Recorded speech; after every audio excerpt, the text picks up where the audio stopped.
시청자 여러분 안녕하십니까. 7월 16일 JTBC 아침엔을 시작합니다. 먼저 오늘 아침 주요 뉴스입니다. 암살 시도를 극적으로 피한 트럼프 전 대통령이 공화당 전당대회에서 대선 후보로 공식 지명됐습니다. 부통령 후보로는 39살 강경 보수인 JD 벤스 상원 의원을 낙점했습니다. 경호 실패 논란이 확산되는 가운데 대선 후보들에 대한 경호는 한층 강화됐습니다. 오늘 새벽 서울 송파구의 한 호텔 건물에서 불이 났습니다. 호텔 투숙객 31명이 구조됐는데 이 과정에서 11명이 다쳤고 7명은 화상 등을 입고 병원으로 옮겨졌습니다. 문화체육관광부가 대한축구협회의 축구 국가대표팀 감독 선임 과정을 직접 조사할 방침입니다. 새로 선임된 홍명보 감독은 외국인 코치 면접을 위해 출국했습니다. 남해안을 중심으로 강한 비가 쏟아지고 있는 가운데 남부에 이어 중부에도 점차 장맛비가 내립니다. 당장 내일까지 최대 100mm가 넘는 폭우가 예상됩니다. 암살 시도를 극적으로 피한 트럼프 전 대통령이 공화당 전당대회에서 대선 후보로 공식 지명됐습니다. 자신의 부통령 후보로는 JD 벤스 상원 의원을 골랐습니다. 39살의 젊은 백인 정치인을 택한 건데 절묘한 한 수로 여겨집니다. 워싱턴 김필규 특파원입니다. 미국 공화당 전당대회 첫날인 현지 시간 15일, 트럼프 전 대통령이 대선 후보로 확정되면서 2016년, 2020년에 이어 세 번째로 대선 도전을 공식화했습니다. 트럼프 전 대통령은 전당대회 마지막 날인 오는 18일 대선 후보직 수락 연설을 하고 차기 정부의 국정 비전 등을 밝힐 예정입니다. 트럼프 전 대통령은 소셜미디어를 통해 자신과 함께 대선에 나설 부통령 후보로 JD 벤스 상원 의원을 결정했다고도 밝혔습니다. 올해 39살의 초선인 벤스 의원은 지난 대선에서 대규모 부정이 있었다는 주장에 동조하는 골수 트럼프 지지자입니다. 오하이오의 가난한 노동자 가정에서 태어난 그는 해병대에서 군복무를 했고 예일대 로스쿨을 졸업한 뒤 변호사와 벤처 투자자 활동을 했습니다. 처음엔 트럼프를 미국의 히틀러라며 반대했지만 어느 순간 180도 돌아서 트럼프의 강력한 변호인이 됐습니다. What's going on inside that courtroom is a threat to American democracy, ladies and gentlemen. We cannot have a country where you get to prosecute your political opponents instead of persuading voters. 그간 트럼프의 러닝메이트로는 흑인 상원의원인 팀 스콧, 여성 정치인 크리스티 놈 사우스다코타 주지사 등이 거론됐습니다. 하지만 백인 노동자 계급을 대변해온 젊은 신인 정치인을 부통령 후보로 지명하면서 고령 논란에 시달리고 있는 바이든 대통령을 향한 절묘한 한 수가 됐다는 평가가 나옵니다. 한편 암살 시도에서 극적으로 살아남은 트럼프 전 대통령은 이번 전당대회에서 전할 메시지를 완전히 뜯어고친 걸로 전해졌습니다. 당초 바이든 정부 비판에 초점을 맞췄던 원고 내용 대신 통합을 강조하고 용기와 회복력에 대한 이야기로 채우게 될 거라고 트럼프 측 관계자들은 전했습니다. 워싱턴에서 JTBC 김필기입니다. 이런 가운데 총격 용의자가 범행 직전 현장을 순찰 중이던 경찰관과 맞닥뜨렸던 걸로 확인됐습니다. 경찰이 용의자를 눈앞에 두고도 총격을 막지 못한 겁니다. 경호 실패 논란과 함께 음모론도 피어나고 있습니다. 로스앤젤레스 홍지은 특파원입니다. 트럼프 전 미국 대통령의 연설이 이어지는 가운데 경찰관이 지붕 한쪽을 바라봅니다. 총격이 발생하기 직전 현지 경찰관이 용의자를 맞닥뜨린 겁니다. We're pointing at them. The police are down there running around on the ground. We're like, hey man, there's a guy on the roof with a rifle. And the police were like, huh, what? You know, like they didn't know what was going on. 이날 수상한 사람이 있다는 신고를 받고 경찰은 수색 중이었습니다. 당시 경찰관이 지붕에 올라서려던 순간 총격이 시작됐습니다. 완벽한 경호 실패라는 평가와 함께 음모론도 거세지고 있습니다. 음모론의 시작은 이 사진입니다. 트럼프 전 대통령이 오른쪽 귀에 피를 흘리며 관중을 향해 주먹을 치켜드는 모습이 너무 완벽하다는 겁니다. 온라인에서도 자작극이란 주장이 퍼지고 있습니다. Ever could I ever see a scenario where I would let the target that I am actively protecting be that exposed immediately following an incident. 반론도 있습니다. 연출됐다기에는 현장 분위기가 공포스러웠다는 겁니다. There is so much misinformation being spread about this online from both sides of the aisle. People claiming that it was staged, or people claiming that this was an inside job. I'm telling you, this was real. The horror and the pain was real. 미 당국은 트럼프 전 대통령에 대한 경호를 한층 강화했습니다. 또 무소속 후보인 로버트 케네디 주니어와 부통령 후보에 대한 적절한 경호도 약속했습니다. 로스앤젤레스에서 JTBC 홍지은입니다. 오늘 새벽 12시 10분쯤 서울 송파구 석촌동의 한 호텔 건물에서 불이 났습니다. 호텔 투숙객 31명은 소방대원에게 구조됐는데 이 과정에서 11명이 다쳤고 7명은 화상 등을 입고 병원으로 옮겨졌습니다. 불이 난 건물은 지하 1층, 지상 4층 규모로 불은 3층의 한 객실에서 시작된 걸로 파악됐습니다. 소방당국은 신고 20분 만에 대응 1단계를 발령하고 1시간 20여 분 만에 불길을 잡은 뒤 정확한 화재 원인을 조사 중입니다. 이러다 당이 깨질 수 있다는 우려가 나올 정도로 국민의힘 전당대회에서 경쟁이 과열되고 있습니다. 어제 후보들의 합동 토론회가 있었는데 이 자리에서 당원들 사이에 배신자라며 고성이 오가고 몸싸움까지 벌어졌습니다. 하예빈 기자입니다. 먼저 연단에 선 나경원 후보는 앞서 한동훈 후보가 김건희 여사 문자 논란에 반박하면서 국정농단이라는 표현을 쓴 걸 비판했습니다. 박근혜 대통령에게 혐의 씌운 그 단어입니다. 그런데 그 단어 스스럼 없이 말해서 민주당 이재명 당에게 빌미 주는 그런 후보 불안하지 않습니까? 원희룡 윤상현 후보는 한 후보가 최상병 특검법에 수정안을 내겠다고 한 걸 문제 삼았습니다. 특검은 곧 탄핵입니다. 우리 당의 분열과 대통령의 탄핵을 노리는 거대 야당의 계략이고 덫입니다.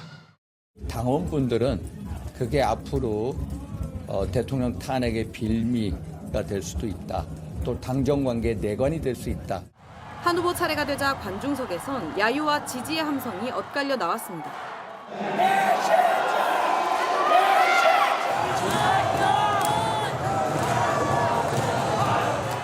일부 지지자들은 의자를 던지는 등 과격한 행동을 하려다 현장에서 끌려나가기도 했습니다.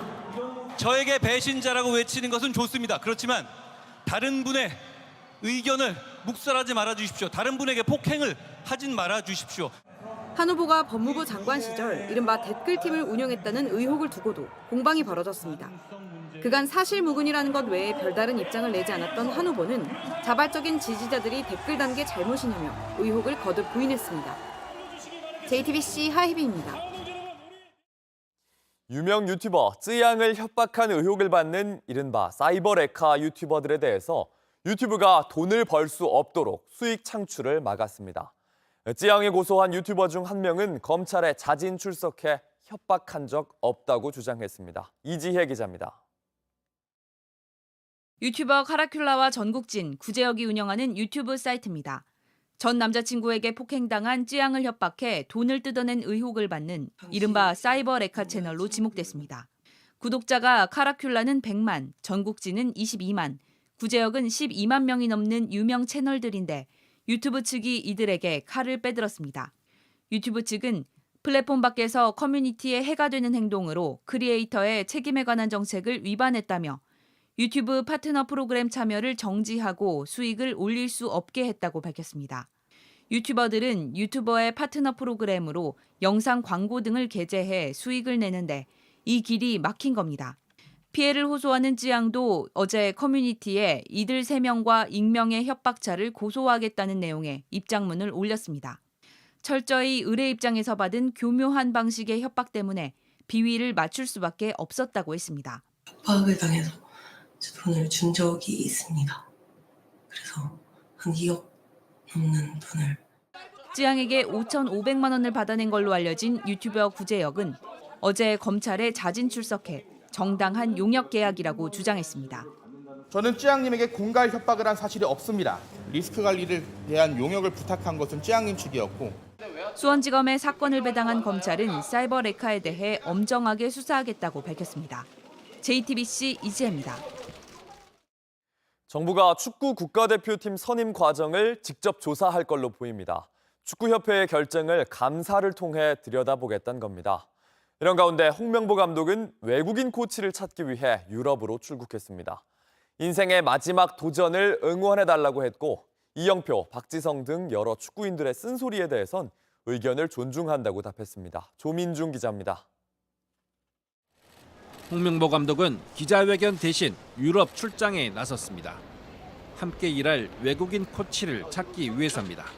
일단은 스페인 쪽하고 포르투갈 쪽으로 지금 갈 계획입니다. 현대 축구의 핵심은 분업합니다. 감독 선임 과정을 비판한 후배 축구인들의 쓴소리에 대해서도 입을 열었습니다. 저는 그들의 그 의견을 존중합니다. 제가 좋은 것들은 잘 팀에 반영해서 나가도록 하겠습니다. 자신의 축구관도 밝혔습니다. 편안하고 즐겁게 정말로 강한 마음으로 축구를 할 수 있는 문화를 만드는 게. 그러면서 이번 논란에 대해선 지지를 부탁했습니다. 제 인생의 마지막 도전에 많은 분들이 좀 응원해 주셨으면 감사하겠습니다. 홍 감독은 이번 출국길에 손흥민 등 유럽에서 뛰고 있는 선수들도 만날 예정입니다. 이런 가운데 문화체육관광부가 감독 선임 과정을 직접 조사하겠다고 나섰습니다. 축구협회가 올해부터 정부 유관기관에 포함되면서 일반 감사를 할 수 있게 된 겁니다. 감사 등을 통해 선임 과정이 적절했는지 살펴볼 계획입니다. JTBC 조민주입니다. 정부가 제시한 전공의 사직 처리 기한이 지났지만 대부분의 전공의가 복귀하지 않으면서 무더기 사직이 불가피해졌습니다. 출근하지 않은 전공의 대부분이 사직 처리된다면 10,000명 이상의 대량 사직이 발생할 수 있습니다. 올해 9월부터 수련을 시작하는 하반기 전공의 모집 일정은 오는 22일부터 시작됩니다. 그러나 상당수 전공의들이 결원 모집에도 지원하지 않겠다는 입장이어서 하반기 모집도 파행을 겪을 걸로 보입니다. 전공의 사직 처리 방침에 의료계 반발이 이어지는 가운데 정부는 내일까지 하반기 전공의 모집 인원을 제출하라고 각 병원에 통보했습니다. 온라인에서 화제가 된 뉴스, 화제가 될 뉴스를 골라 전해드립니다. 아침엔 소셜픽입니다. 자연에서 새를 관찰하는 걸 탐조라고 합니다. 소셜미디어에서 멸종위기종인 새오리기를 방구석 일렬, 집에서 탐조하는 방법이 화제인데요. 국토부가 제공하는 교통정보 CCTV에 찍힌 이 새, 바로 새오리기입니다. 작은 새를 홀려 잡아먹는다는 이름을 가진 매의 한 종류로 크기는 약 30cm, 매보다 조금 작습니다. 멸종위기 야생동물 2급으로 지정된 동물입니다. 먹이를 가져오거나 깃털을 고르는 모습도 고스란히 찍혔습니다. 소셜미디어 X의 한 이용자가 충남 보령시의 해저터널 앞에서 자주 목격된다면서 공유한 건데 많은 누리꾼이 새오리기가 쉬는 모습을 흐뭇하게 지켜봤습니다. 탐조하려면 때로는 야외에서 오랜 시간 기다려야 하고 새들에게 스트레스를 주지 않기 위한 준비도 필요하죠. 1분마다 영상을 새로 고침해야 하는데도 새오리기를 보기 위해 영상에서 눈을 뗄 수 없다는 사람들 많았습니다. 현지 시간 15일 오전 미국 마이애미에서 축구선수 리오넬 메시의 마지막 메이저 대회가 될 코파 아메리카가 열렸습니다.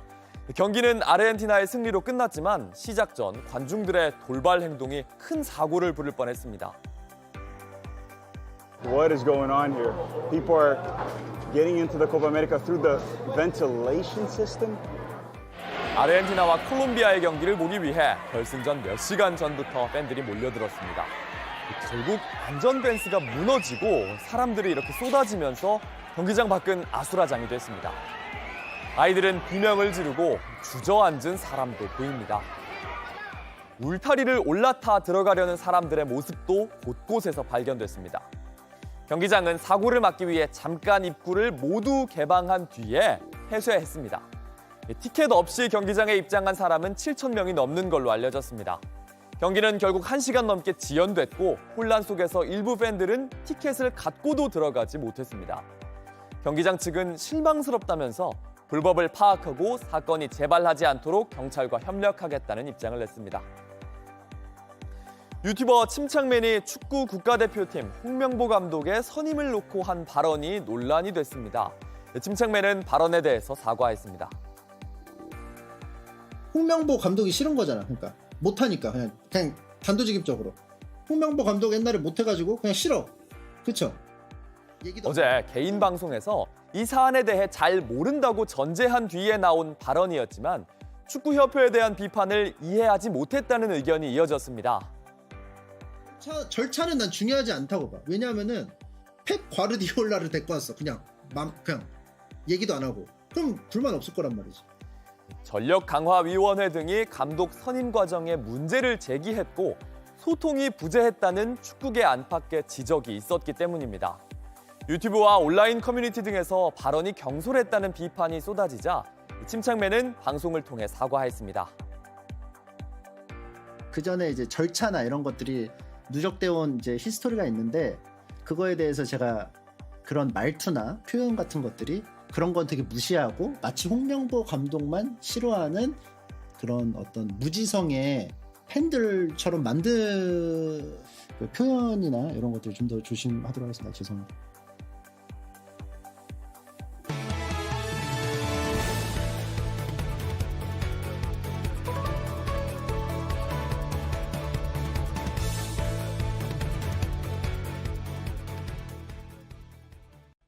임성근 전 해병대 1사단장의 구명 로비 발언의 당사자인 이종호 씨가 처음으로 JTBC와 인터뷰를 가졌습니다. 녹취 속에 VIP가 김건희 여사가 맞다면서도 구명 로비 발언은 모두 허세였다고 주장했습니다. 유선희 기자입니다. 이종호 씨는 지난해 8월 이른바 구명 로비 의혹 녹취 속에서 VIP를 언급한 인물입니다. 임성근이 그러니까 말이야. 아니 그래서 그 임사단장이 저 사표를 낸다 그래가지고 전화 왔더라고. 그래가지고 내가 절대 사표 내지 마라. 내가 VIP한테 얘기를 하겠다. 이후 VIP는 김계환 해병대 사령관을 지칭한 것이라고 주장해 논란이 되기도 했습니다. 그런데 JTBC와 진행한 첫 육성 인터뷰에서 이 씨는 다시 VIP의 대상을 공식 수정했습니다. 제가 뭐 VIP라고 하는 건 이제 여사님을 지칭하는 겁니다. 전에 이제 김계환 사령관이다 이렇게 설명하신 적도 있었는데. 그래서 대화하는 거는 여사님이고 우리 해병대에서 얘기하는 VIP는 해병대 사령관이다. 하지만 김 여사의 연락처도 없고 연락하지 않는 사이라면서 예전 인연을 설명했습니다. 2009년인가요? 우연한 제가 아는 지인하고 식사 자리에 제 지인이 해서 잠깐 한 20-30분 들렸다 가셨고 그리고 좀 지나서 도이치 권오수 회장을 만나는 자리에 계시더라고요. VIP 발언과 구명 로비 의혹과 관련해선 이른바 해병 골프 모임 단체 대화방에 있던 전 청와대 경호처 출신 송모 씨의 문자 메시지 내용을 전달하다 과장한 것일 뿐 사실이 아니라고 주장했습니다. 뭐 후배들이고 하니까 제가 한 것처럼 그 문자의 토대로 한 걸 제가 한 것처럼 이제 부풀려서 얘기한 부분입니다. 이거는. 자신의 발언 녹취로 인해 불거진 구명 로비 의혹을 해소하기 위해 고위공직자범죄수사처에 자진 출석 의사를 전했다고도 했습니다. 변호사를 통해서 공수처에 연락을 드렸습니다. 그래서 빨리 불러달라, 자진 출두하겠다. 그리고 통화 기록 바로 제출하겠다.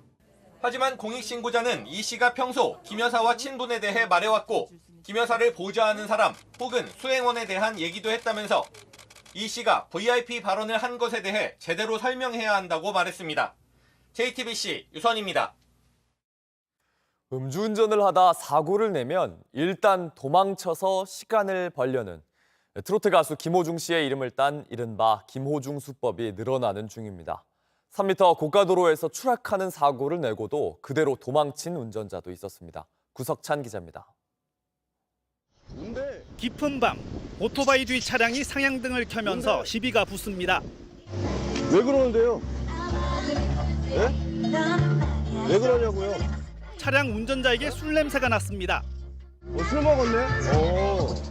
신고하자 오토바이를 치고 그대로 도주합니다. 아, 도망갔어요. 저 받고. 이 차량 얼마 못 가 고가도로에서 추락했습니다. 3m 높이였습니다. 운전자는 차를 버리고 달아났다 1시간 반 뒤 검거됐습니다. 사고 뒤 도주, 부산 해운대에선 이틀 연달아 일어났습니다. 만취해 가로등과 부딪힌 포르쉐 운전자는 7시간 만에 집에서 붙잡혔습니다. 뒤집힌 차량을 남겨놓은 벤츠 운전자는 잠적 중입니다. 사고를 낸 운전자들은 이렇게 이런저런 흔적만 남기고 달아났는데요. 음주 사고 후 일단 도망치고 보는 이른바 김호중 수법에 경찰은 골머리를 썩고 있습니다. 음주 측정을 피하고 일정 이상 시간이 지나면 혐의를 벗을 수 있다는 계산입니다. 이렇게 되면 이제 저 조사 기간이나 이런 데 이게 시간이 많이 필요하고 하니까요. 그게 좀 한계가 있다. 음주 의심 사고 뒤 술을 더 먹는 이른바 술타기 수법도 공공연합니다. 지난달 운전 연습을 하던 19살 여성을 숨지게 한 포르쉐 운전자. 만취 상태에서 시속 159km로 달렸습니다. 가해 운전자는 병원에 이송된 틈을 타 편의점에서 술을 사 마셨습니다. 재판에 넘겨졌는데 공소장엔 추정 음주 수치만 담겼습니다. 꼼수를 부리면 더 큰 처벌을 받도록 하는 입법이 시급합니다. JTBC 구석찬입니다. 최근 울산의 한 아파트 화단에서 7,500만 원어치의 돈다발이 발견됐습니다. 경찰이 범죄와의 연관성을 조사했는데 80대 노인이 돈의 주인으로 지목됐습니다. 하지만 노인은 돈을 놔둔 이유를 기억하지 못했습니다. 강버들 기자입니다. 지난 4일 오후 순찰을 돌던 아파트 경비원 눈에 화단 속 검은 비닐봉지가 띄었습니다. 5만 원권 100장을 묶은 돈뭉치 10개가 들어있었습니다. 이틀 뒤 그 근처에서 또 비닐봉지가 발견됐습니다. 이번에는 2,500만 원이 나왔습니다. 범죄와 관련된 건 아닐까 경찰이 수사에 나섰습니다. 돈을 묶은 띠지에 쓰인 은행 이름과 담당자 직인이 단서가 됐습니다. 최근 큰 돈을 현금으로 뽑아간 사람들을 살폈고 흰 모자를 쓰고 왔던 80대 노인을 돈 주인으로 지목했습니다. 이분이 정확하게 언제 어디에 돈을 놔두는지 기억을 잘 못하시고 이 차림 그대로 돈뭉치를 집어넣은 검은 가방을 메고 아파트 주차장과 화단 주변을 배회한 것도 확인했습니다. 매일 출타를 하시고 밤늦게 들어오시는 걸 반복하고 있고 실제로 현금도 일부 소지하고 계셨습니다. 경찰은 돈을 돌려주는 한편 가족과 떨어져 사는 이 노인이 적절한 도움을 받을 수 있도록 구청에도 협조를 요청했습니다. JTBC 강버들입니다. 날씨입니다. 지금 이 시각 남해안을 중심으로 강한 비가 쏟아지고 있습니다. 낮에는 정체전선이 북상하면서 남부지방의 비는 점차 잦아들겠지만 중부지방은 차츰 비가 시작되겠습니다. 당장 내일까지 최대 100mm가 넘는 폭우가 예상돼 피해가 없도록 주의해야겠습니다. 중부지방의 경우 비가 오다 그치기를 반복하며 오는 25일까지 최대 열흘간 장맛비가 이어질 전망입니다. JTBC 아침엔을 마칩니다. 내일도 7시 반에 아침을 열겠습니다. 시청해주셔서 감사합니다.